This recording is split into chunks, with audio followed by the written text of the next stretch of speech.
যুযুধান গৌৰৱ গগৈ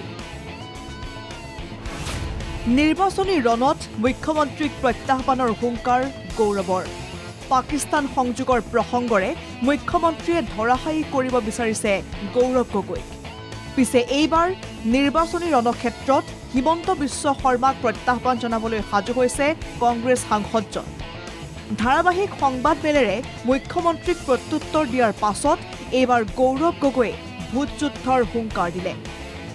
দলে বিচাৰিলে 2026ত যোৰহাটত নিৰ্বাচনত অৱতীৰ্ণ হ'বলৈ ইচ্ছা ব্যক্ত কৰা হিমন্ত বিশ্ব শৰ্মাক স্বাগতম জনায় গৌৰৱ গগৈয়ে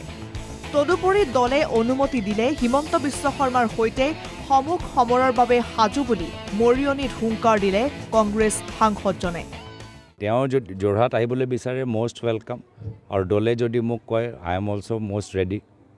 মোৰ ফালৰ পৰাটো মইতো ৰেডি কিন্তু দলৰ ওপৰত নিৰ্ভৰ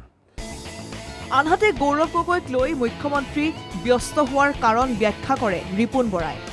কংগ্ৰেছৰ জ্যেষ্ঠ নেতাজনৰ দাবী 2026ত মুখ্যমন্ত্ৰী পদৰ বাবে কংগ্ৰেছে যদি গৌৰৱ গগৈক প্ৰক্ষেপ কৰে তেনেহলে বিজেপিৰ লগতে হিমন্ত বিশ্ব শৰ্মাৰ প্ৰতি সংকট সৃষ্টি হ'ব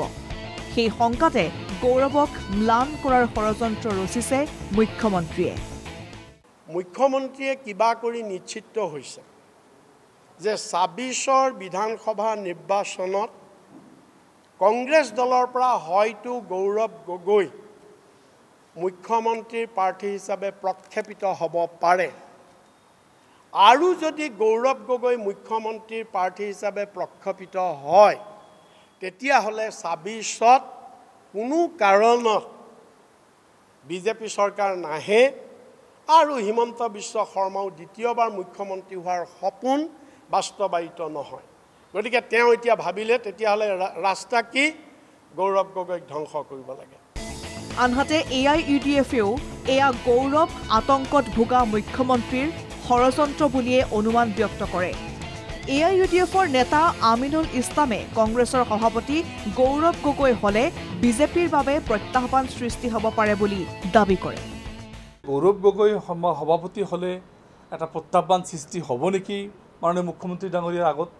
মাননীয় মুখ্যমন্ত্ৰীৰ আগত সংগীত হৈছে নেকি যদি গৌৰৱ গগৈক পাকিস্তানৰ চেহাৰাৰ লগত মিলাই দিব পৰা যায় অলপ ধুনলা কৰিব পাৰিব এনেকুৱা বিশ্বাস তেখেতৰ আছে সেইখিনি কাৰণে এটো কৰিছে নেকি এটা সন্দেহ হৈ আছে আৰু এইটো যদি হয় এটা সময়ত গৈ বুমেৰাং হ'ব নেকি ইপিনে যোৰহাটত গৌৰৱ গগৈৰ বিজয়ক মুখ্যমন্ত্ৰীয়ে দুৰ্ঘটনা আখ্যা দিয়া প্ৰসংগত প্ৰতিক্ৰিয়া ব্যক্ত কৰে সাংসদজনে তেওঁ কয় এয়া হিমন্ত বিশ্ব শৰ্মাৰ হে দুৰ্ঘটনা হিমন্ত বিশ্ব শৰ্মাৰ ৰাজনৈতিক হিচাপ নিকাচ খেলিমেলি হোৱাত তেওঁৰ বাবেহে সেয়া দুৰ্ঘটনা বুলি প্ৰতিপন্ন হয় বুলি কয় গৌৰৱ গগৈয়ে দুৰ্ঘটনা হ'ব পাৰে ৰাজনৈতিকভাৱে হিমন্ত বিশ্ব শৰ্মা ডাঙৰীয়াৰ বাবে আছে তেওঁ কৈছিল যে বিজেপি যোৰহাট লোকসভা সমষ্টিৰ ভিতৰত 3 লাখ ভোটৰ ব্যৱধানত জিকিব বহুতে তেওঁৰ ওপৰত বিশ্বাস কৰিলে পিছত গৈ যেতিয়া 1.5 লাখ ভোটৰ পৰা পিছ পৰি গ'ল নিশ্চয় তেওঁৰ কাৰণে যথেষ্ট এটা হতাশ হ'ল আৰু ৰাইজৰ চকু আগত তেওঁৰ চাণক্যৰ হে অলপ তললৈ গুচি গ'ল আনহাতে গৌৰৱ গগৈৰ পাকিস্তান সংযোগ সন্দৰ্ভত প্ৰতিক্ৰিয়া ব্যক্ত কৰে বিজেপিৰ বিধায়ক সুশান্ত বৰগোহাঁয়ে মুখ্যমন্ত্ৰীয়ে উত্থাপন কৰা এটা প্ৰশ্নৰো উত্তৰ গৌৰৱ গগৈয়ে দিব পৰা নাই বুলি কয় বিধায়কজনে মাননীয় মুখ্যমন্ত্ৰী ডাঙৰীয়াই ৰাজহুৱা এটা ডমিনত কৈছে